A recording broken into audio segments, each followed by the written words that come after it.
Don't guilt us. It's not my problem anymore. That's what Michael's mother texted me while our son lay in a coma, hooked to machines, barely clinging to life. She was in Ibiza with our other kids, laughing, drinking, posting selfies under neon lights. The hospital needed her signature for the only treatment that could save him. Instead, she blocked my number. Then I checked our joint account.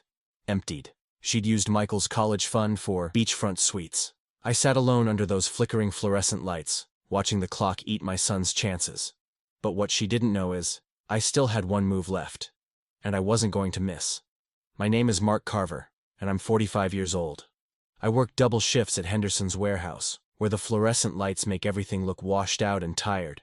My son Michael lives with his mother Dana now, my ex-wife who treats our co-parenting like a business transaction. Our older kids follow her lead, keeping their distance. Between shifts, I maintain 3 filing cabinets of color-coded folders, blue for bank statements, green for medical records, red for every email Dana sends. In my phone contacts, Jack Harrison, Michael's old baseball coach and the only lawyer I trust, stays pinned at the top. The vending machine coffee tastes like burnt sugar, but it keeps me alert through the night shift.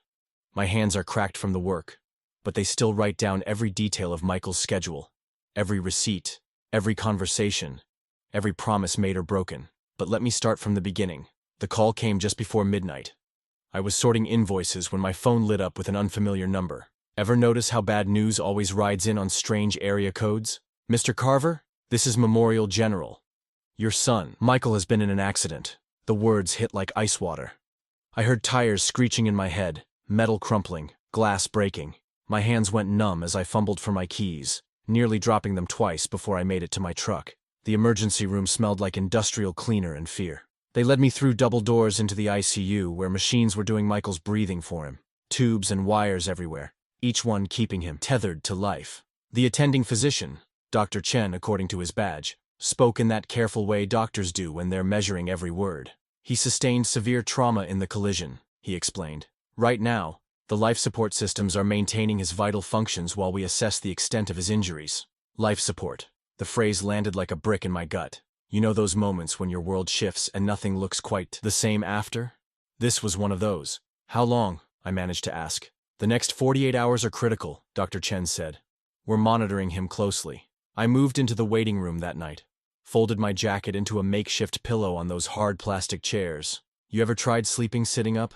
It's about as restful as trying to nap on a fence post. But I wasn't leaving my boy. Around 2 a.m., I called Dana. Music thumped in the background. Heavy bass and electronic beats. Laughter bubbled through the static. Hello? She had to shout over the noise. Mark, I can barely hear you. Dana, it's Michael. There's been an accident. He's in ICU. More laughter drowned out my words. A notification popped up on my phone. Dana had just been tagged in a photo. Ibiza. She was in Ibiza, dancing under strobe lights with our older kids while Michael lay fighting for his life. I'll call you back, she yelled and hung up. I tried again 10 minutes later. Straight to voicemail. Left a message trying to keep my voice steady. Dana, Michael's hurt bad. They need your signature for insurance. Please call me back. By the third message, I wasn't so composed. Dana, please. He needs us both right now. Just, please come home. You ever watched someone breathe through a machine? It's a horrible rhythm. Too perfect. Too mechanical. I sat there, counting Michael's artificial breaths, willing each one to keep him with me. Somehow, I convinced myself the others would show up by morning. Family pulls together in a crisis, right? That's what I kept telling myself as the hours crawled by. Dr. Chen appeared around dawn, clipboard in hand. Mr. Carver, we need to discuss treatment options, but the insurance requires both parents' signatures to proceed. I was about to answer when my phone screen lit up again. Another social media notification. Dana and the kids grinning under a shower of neon confetti. The timestamp was from 5 minutes ago. The distant beeping of an alarm echoed down the hallway as I stared at that photo. Those happy faces, that stupid confetti. All while Michael lay here, so still and quiet, with tubes breathing for him. Morning brought a new doctor, Dr. Warner, who carried a stack of papers thicker than my warehouse ledger. She had kind eyes but a voice that meant business. Mr. Carver, we need to discuss Michael's treatment plan, she said, settling into the chair beside me. The next phase requires additional authorizations and financial commitments. I rubbed my face, trying to shake off the fog of a sleepless night. Whatever he needs, just tell me where to sign. It's not that simple. She spread out forms across the little side table. Given the complexity of his injuries, we're looking at specialized treatments. Your insurance will cover the basics, but that "but" hung in the air like smoke. You know that feeling when your chest gets tight before bad news?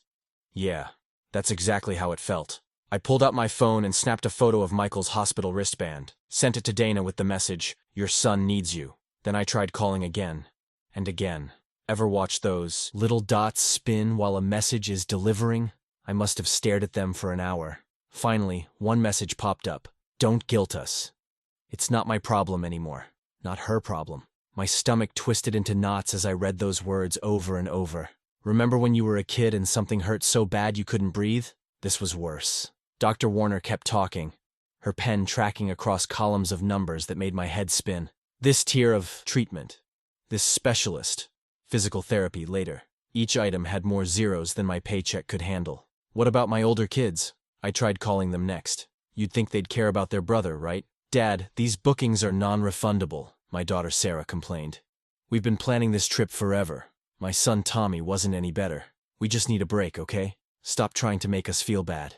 A break. Their brother was fighting for his life, and they needed a break. I signed everything they'd let me sign as a single parent. Must have been 20 forms. But Dr. Warner kept setting others aside in a separate pile. "These require both parents' signatures," she explained. "They're the most critical authorizations for advancing his care. Have you ever felt truly alone in a crowded place?"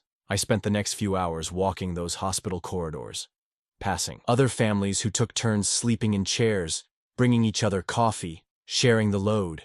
Made my calls to the insurance company. If you've never done that dance, count yourself lucky. The hold music lasted longer than my lunch break at work. Back in my room, I pulled up my banking app. Started doing math that didn't want to work. My savings, my 401k, even if I sold my truck, the numbers just wouldn't stretch far enough to reach those zeros on Dr. Warner's forms. She found me there around sunset, still staring at my phone's calculator. "Mr. Carver," she said gently, "we need to establish a timeline. Tomorrow morning, we'll need to make some decisions about Michael's care moving forward."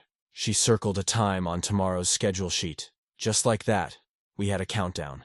16 hours to figure out how to move mountains with empty pockets. I looked over at Michael, so still in that hospital bed.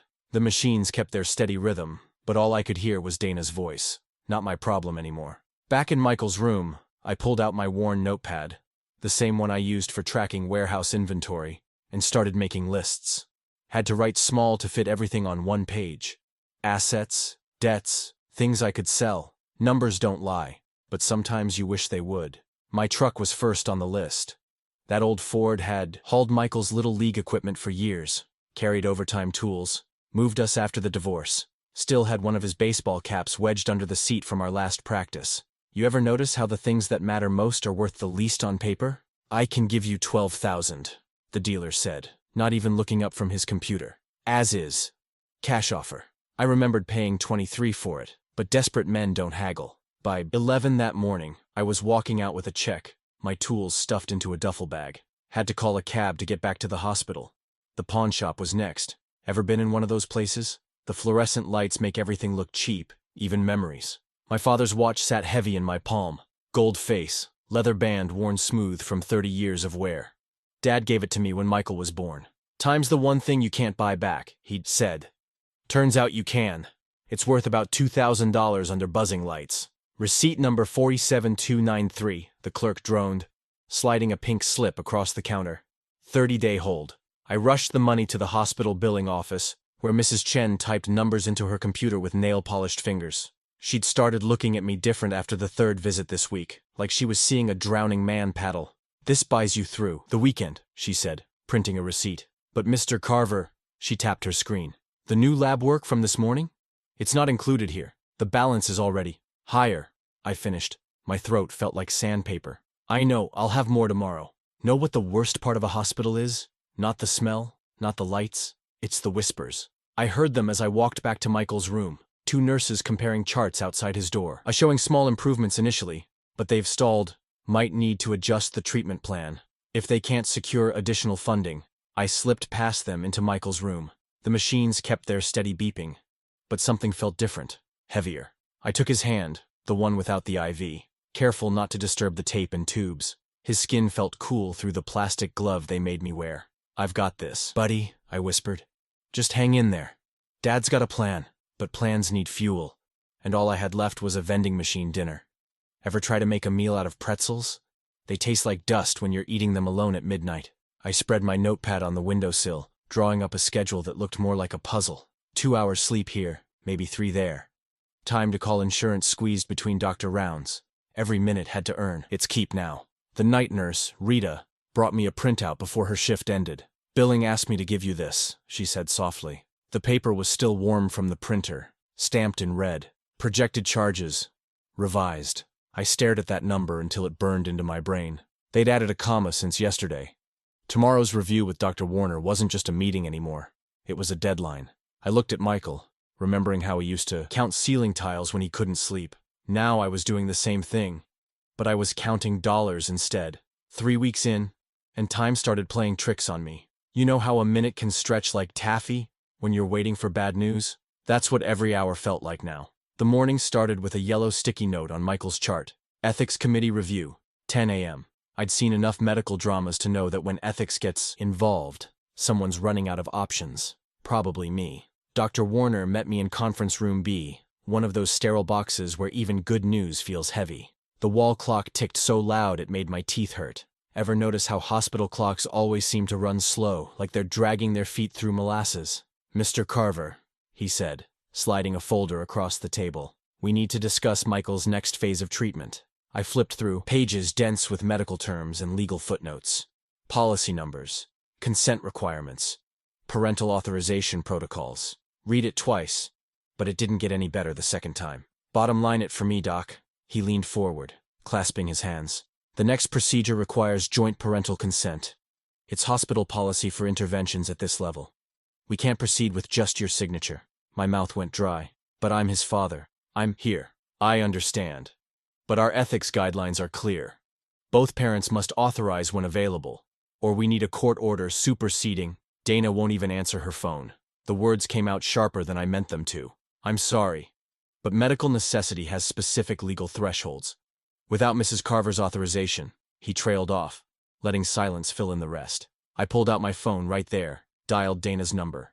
Straight to voicemail. Again and again. You ever heard your own voice get more desperate with each message? By the 10th call, I was practically begging. "Dana, please, they won't do the procedure without your signature. Just call them. Call anyone. Michael needs this." Dr. Warner watched me leave message after message, his face a mask of professional sympathy. When I finally put the phone down, my hands were shaking. "How long?" I asked. "The committee needs an answer by Monday."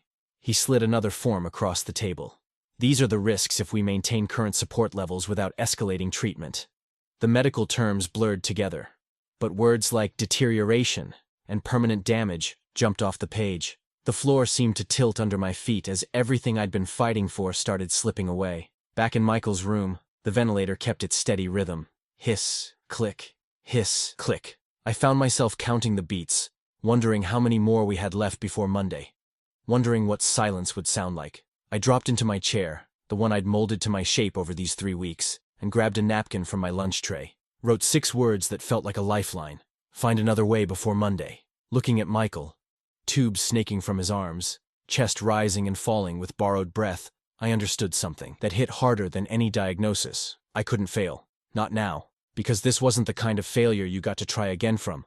This was forever. I folded the napkin and tucked it in my wallet, right behind the pawn ticket for Dad's watch. You want to know what desperation feels like? It's watching your child's life get reduced to a deadline while the one person who could help is posting beach photos from halfway around the world. The wall clock kept ticking, each second burning away like a fuse. 3 days left. 72 hours to figure out how to move a mountain of red tape, or watch everything I loved slip away one breath at a time. I must have dozed off somewhere between midnight rounds and dawn vitals, because the next thing I knew, someone was calling my name in that gravelly voice you get from too many years of cheap cigars. Mark Carver." My neck cracked as I lifted my head from the chair. There stood Jack Peterson. Same weathered face that used to bark, "Keep your glove down," at dozens of Little League games. He had a steel thermos in one hand, and the kind of hard stare that went right through hospital walls. "Jack?" I rubbed my eyes. What are you? Nurse at the station told me where to find you. He pulled up a chair, the metal legs scraping against linoleum. Thought something was wrong when Michael missed 3 weeks of mowing my lawn. Then I saw Dana's Instagram. The thermos cap clicked open, and real coffee smell cut through the antiseptic air. When's the last time you had coffee that didn't come from a machine with buttons worn blank? Here. He poured me a cup in the cap. Tell me everything.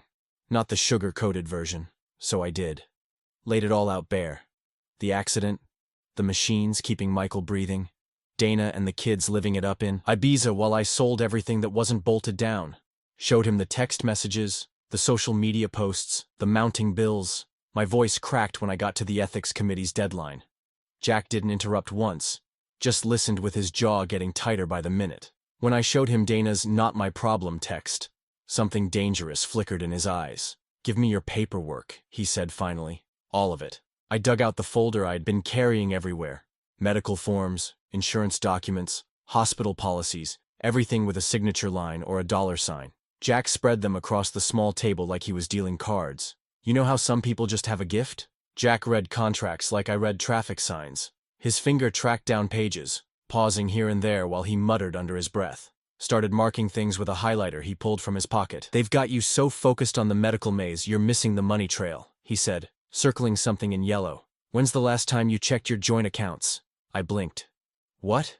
Let's take this somewhere with better light and worse coffee. He gathered the papers and jerked his head toward the door. Cafeteria. Down in the basement cafeteria, Jack commandeered a corner table and opened a laptop that had seen better days. The screen cast a blue glow on his face as he pulled up banking sites.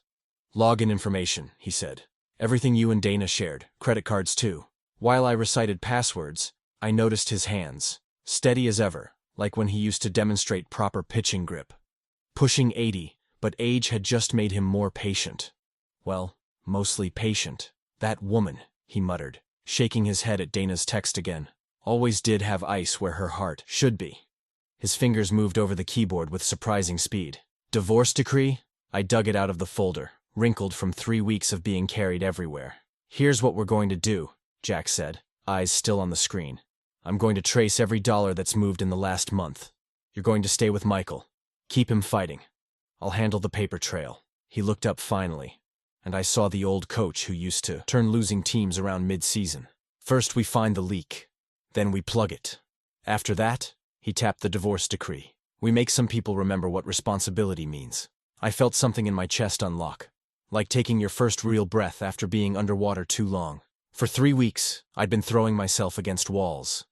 Now, watching Jack attack this problem like it was just another game to win, I remembered what hope felt like. Thank you, I said. It came out rough. Save it, he replied, already deep in another document. This is just infield practice. The real game's about to start. Jack's fingers moved across the keyboard like he was conducting an orchestra of numbers.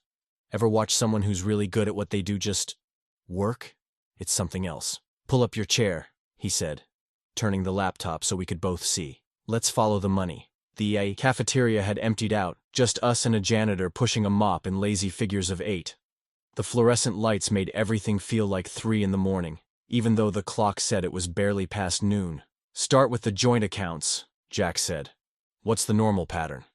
I pulled out my color-coded folder, green for banking, and spread out my own records. Paychecks go in every 2 weeks. Bills come out like clockwork. Dana's supposed to contribute to Michael's college fund monthly, but that's been spotty since the divorce. When did you last check the balance? 3 weeks ago, right after... My throat closed up. Right after the accident. There was enough for at least the first round of treatments. Jack nodded, his eyes never leaving the screen. Look at this. He pointed to a series of transfers, all labeled household expenses and family fund distribution. These started moving 2 days before Michael's accident. My stomach clenched. What do you mean moving? He clicked through to another screen, and another. Each one showed money flowing out of our shared accounts into ones I didn't recognize. The amounts got bigger, the dates closer together. Hold on, I said, leaning in. That's not... Those aren't our joint accounts. Where's it all going? Jack's mouth set in a grim line. New accounts. All in Dana's name only. He pulled up another window. Look at the timing. Side by side, he showed me the transfers against Dana's social media posts. Money moved out.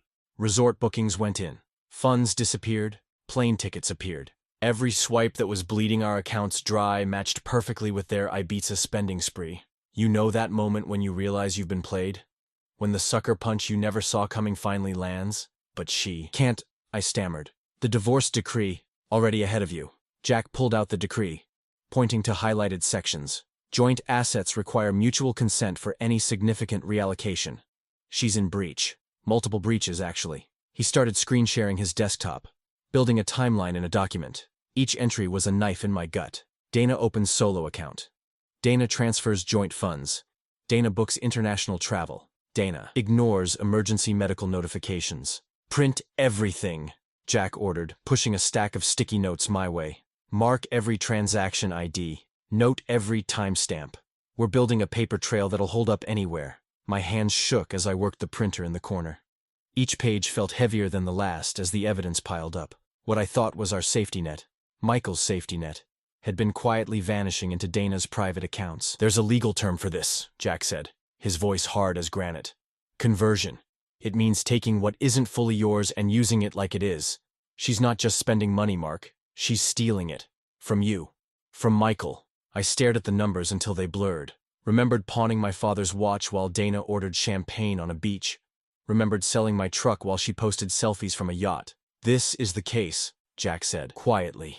This is what we take to the bank, to the court. This is how we fight back. I looked through the cafeteria windows toward the ICU floor above us. Somewhere up there, machines were breathing for my son, while his mother drained the accounts that could save him. The wall clock ticked, each second burning like acid. How long? I asked. How long to stop her? That depends, Jack replied, on how hard you want to hit back. I thought of Michael's hand in mine, cold and still. Thought of Dana's text, not my problem anymore. The folder of evidence sat heavy between us, full of proof that would make any judge's blood boil. The clock kept ticking. The cafeteria coffee had gone cold, but I couldn't feel my tongue anyway. Jack was still marking pages with yellow tabs when Dr. Chen appeared in the doorway, clipboard in hand. Something in her expression made me sit up straighter. Mr. Carver, do you have a moment? I followed her to a consultation room, one of those spaces designed to cushion hard news with soft chairs and muted walls. But this time, she didn't look like she was bracing to deliver another blow. There's a clinical trial, she said, settling into the chair across from me. An experimental treatment protocol that's showing promising results in cases similar to Michael's. My heart kicked against my ribs. Similar how? The injury pattern, the age group, the response timeline. Michael fits the criteria perfectly. She paused, tapping her pen against the clipboard. But there's a catch. Of course there was. There's always a catch, isn't there? The hospital board requires proof of financial solvency before accepting any new patients into the program. It's a 30-day minimum commitment, and they need to know the full course can be covered. I pulled out my phone, opened the calendar. The screen felt like it was mocking me. 3 weeks of days crossed out with X's. Time burned calling insurance companies, listening to hold music, leaving voicemails Dana would never return. How long do we have to prove solvency? The next trial group starts in 30 days. Dr. Chen's eyes met mine. We'd need all the documentation by then. Jack had followed us up, hovering in the doorway. He pulled out a legal pad and wrote in thick block letters, 30 days to prove solvency. Under that, he underlined one word, proof. Not intent, he muttered. They want ironclad proof. For one brilliant second, hope flared in my chest. Then Jack started listing what we'd need. Bank statements showing consistent balances. Affidavits of financial responsibility. Proof of asset control. Court orders freezing any disputed funds. The list grew longer while my throat got tighter. Every item meant paperwork, processing times, official stamps. Time we didn't have. 21 days, I said, mostly to myself. That's all we've got left. Dr. Chen nodded slowly. I know it's tight, but if you can make it work. She stood, straightening her coat. This could be Michael's best chance. After she left, Jack took her chair, already scribbling notes. Okay, we split this into parallel tracks. You handle anything that needs your signature or personal appearance. Notarizations, sworn statements, identity verification. I'll draft the motions, deal with the bank's legal departments. His voice had that same steady tone from years ago, calling plays from the dugout during Michael's games. Remember what I taught the kids about pressure situations? Break it down into small moves, I said automatically. Don't look at the whole field at once. Exactly. He ripped the page from his pad, started a new list. First move, get these account records notarized. Second, file for an emergency hearing on the fund transfers. Third, submit the proof of breach to the banks. I watched him write, each item becoming a piece of scaffolding we could climb. Urgency wasn't just a feeling anymore. It was a blueprint, a schedule, a countdown we could see. The consultation room window faced west. Outside, sunset was already flooding the parking lot with long shadows. 21 days. The number seemed to float in the darkening glass like a scoreboard. I pressed my hand against the cool window, remembering how Michael's little league team once came back from 7 runs down in the last inning. Jack had gathered them close, told them to play like they were built for pressure. We're going to meet this deadline, I whispered to my reflection. Whatever it takes. The words felt like teeth growing in my mouth. Ready to start? Jack asked, holding up his lists. I turned from the window. Let's move. I woke up sometime between midnight and sunrise, slumped in that same vinyl hospital chair that had become more familiar than my own bed. The fluorescent lights buzzed overhead, same as always, but something felt different, emptier. You ever reach a point where giving up starts to look like peace, where surrender whispers that it might hurt less than fighting? That's where I was, watching Michael's chest rise and fall with the ventilator's rhythm, thinking maybe I should just accept what I couldn't change. The sound of paper cups scraping across Formica snapped me out of it. Jack had appeared with coffee and that stern look he used to give kids who wanted to quit the team mid-season. Here, he pushed one of the cups toward me. Drink this before you say whatever you're thinking about saying. The coffee was black and bitter enough to wake the dead. While I sipped, Jack pulled out a legal pad with moves, written across the top in his precise block letters. Each line below was numbered, times noted in the margins like a playbook. We're not losing this game in the 7th inning, he said, tapping his pen against the paper. Not when we've got 3 plays left. I rubbed my eyes. What plays? First we hit the bank with emergency filings, proof of Dana's unauthorized transfers, demand for account freezes. Second, we petition the court for an emergency hearing on asset disposition. Third, we request an immediate freeze on all disputed funds pending full adjudication. He laid it out like he used to diagram double plays, each part flowing into the next. The coffee started to kick in, pushing back the fog of almost surrender. The key is timing, Jack continued. Everything has to land simultaneously. Give them no time to move money around or cook up excuses. Remember those old war movies where they sync their watches before a mission? That's what the next few hours felt like. Jack's laptop hummed while he crafted declarations that read like prosecution briefs. I compiled exhibits, bank statements, transfer records, Dana's "not my problem" text, social media timestamps of her Ibiza posts matching the fund withdrawals. Sign here, Jack would say, sliding another document across the table. And here, initial this page. I signed until my pen ran dry, then started another. Each signature felt like pushing back against a tide that had nearly drowned us. You know that sensation when your foot finds solid ground just before you go under? Like that. The hallway became my pacing track while we waited for confirmations. That vending machine kept me company, humming away like some kind of mechanical timekeeper. I'd stop sometimes, press my hand against its warm side, feeling the vibration sync with my pulse. Looking at my watch became a nervous tick. 10 days left on our deadline clock. Fear stood right there beside me, shoulder to shoulder with determination. But fear's a funny thing. Sometimes it sharpens you instead of breaking you. Jack's fingers moved across his keyboard like he was conducting an orchestra of legal terms. The screen reflected in his reading glasses, making them look like twin moons. There, he said finally, hitting enter with the kind of finality judges use with gavels. Everything's filed. Time-stamped before noon mailroom cutoff. He turned the laptop so I could see the receipt confirmations flooding his inbox. Each one representing another door Dana couldn't slip through, another account she couldn't drain. Now we wait for impact, Jack said, closing the laptop. Right on cue, my phone pinged with a notification. Just like that, the game was in motion. The sound echoed down the hospital corridor, mixing with the steady beep of Michael's monitors. I looked through the door at my son, imagining oxygen flowing back into his lungs, life pushing back against all the forces trying to take it. Jack gathered his papers, stacking them with military precision. You did good, Mark. Now comes the hard part. Waiting? Waiting, he confirmed. But we've got gravity on our side now. Everything we just launched is about to land. My phone jolted me awake just after 7. I dozed off in the chair again, jacket bunched under my head like always. The number wasn't one I recognized, but these days I answered everything.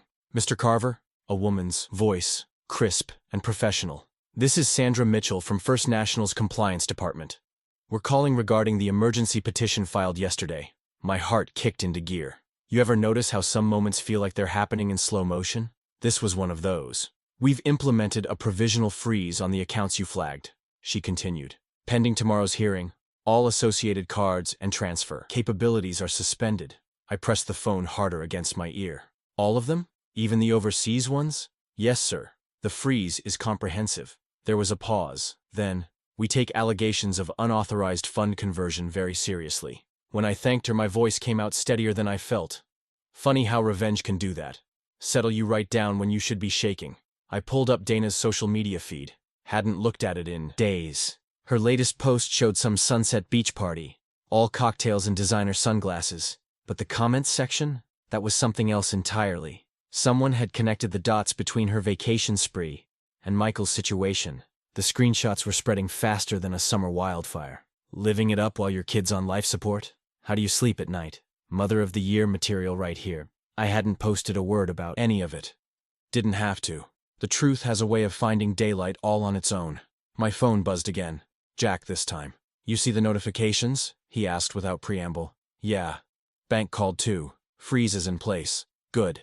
Don't post anything. Don't comment. Don't even like what other people are saying. Let the story tell itself. Classic Jack. Always thinking 3 moves ahead.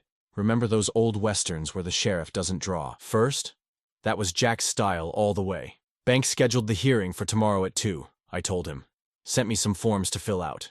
Already on it, Jack said. Check your email in 5 minutes. I've drafted your statement. I hung up and walked to Michael's room.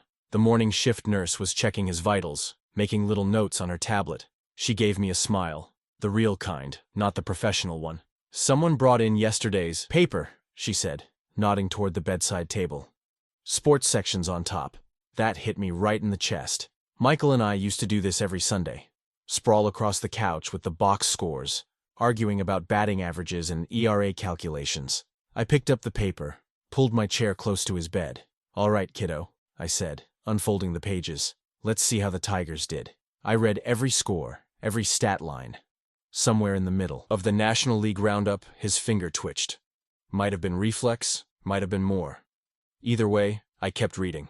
The day crawled by in that strange hospital way. Somehow both too fast and too slow. Jack called again around dinner time, put me on speakerphone while we went through his hearing checklist. Bank statements, color-coded and tabbed, transfer documentation, chronological order, highlighted dates, Dana's text messages, screenshots, timestamps visible. On and on we went, building tomorrow's case like we used to build infield drills.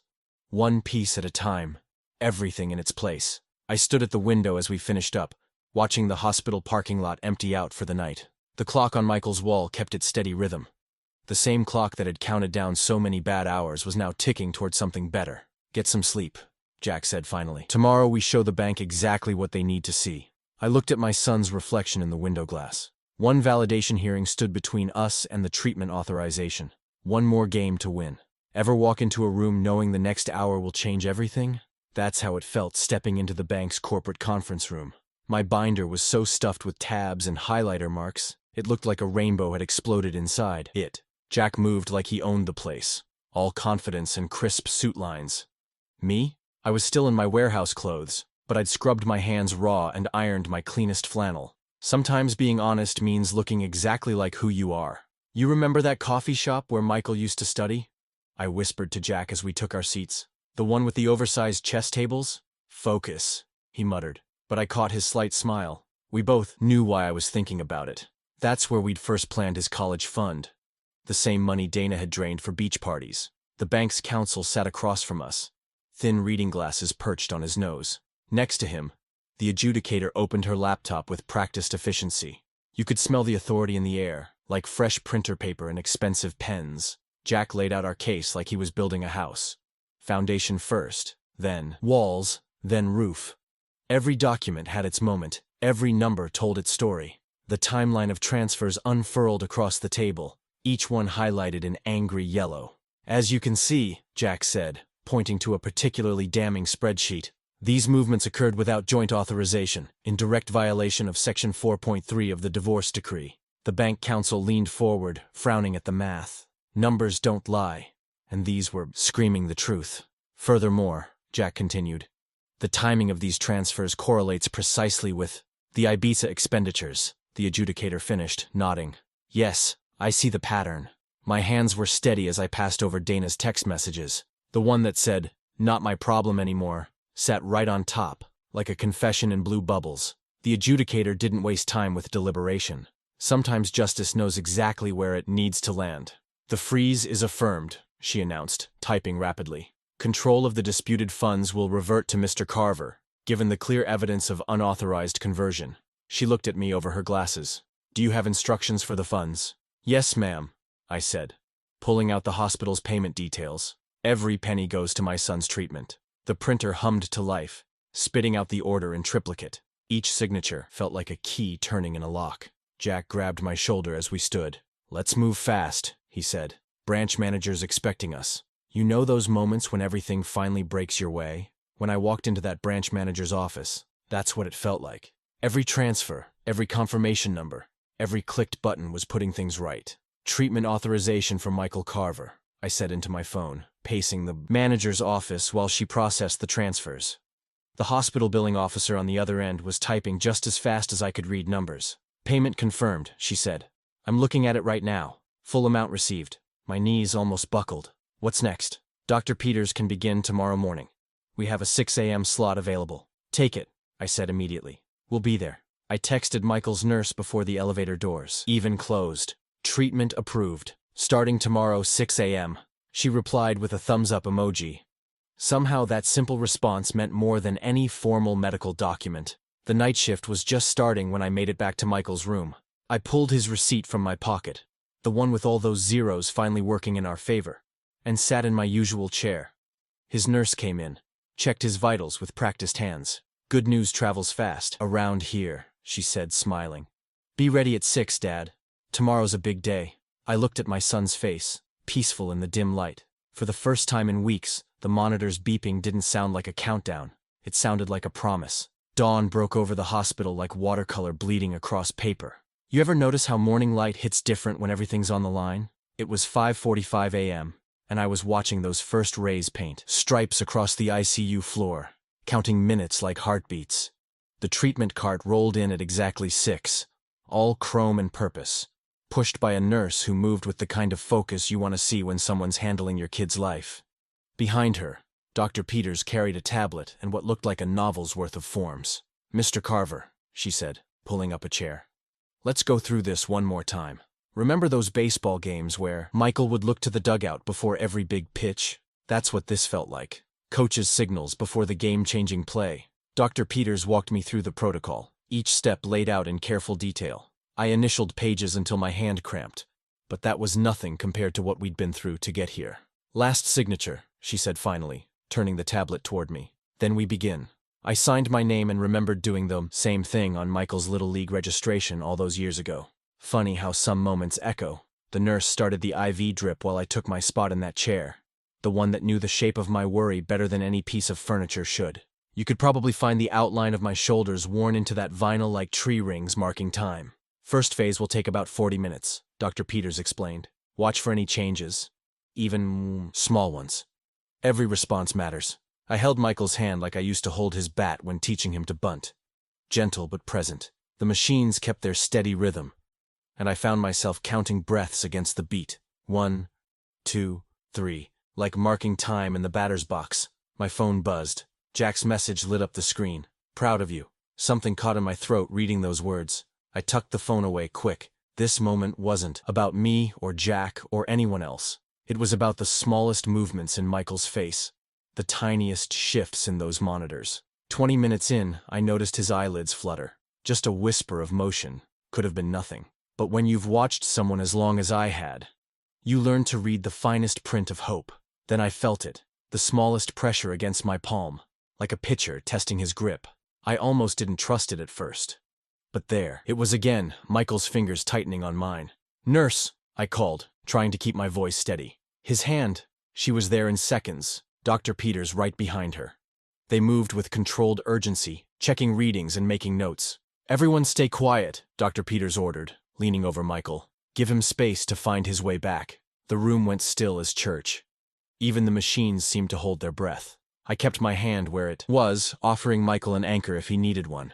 His eyes opened like sunrise, slow, then all at once. They wandered at first, mapping out the ceiling tiles, then fixed on something real, on me. Dad? Just one word, rough as sandpaper and beautiful as morning.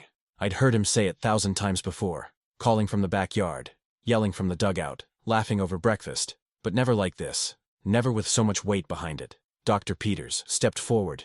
Pen light ready. Michael, can you follow the light for me? He did.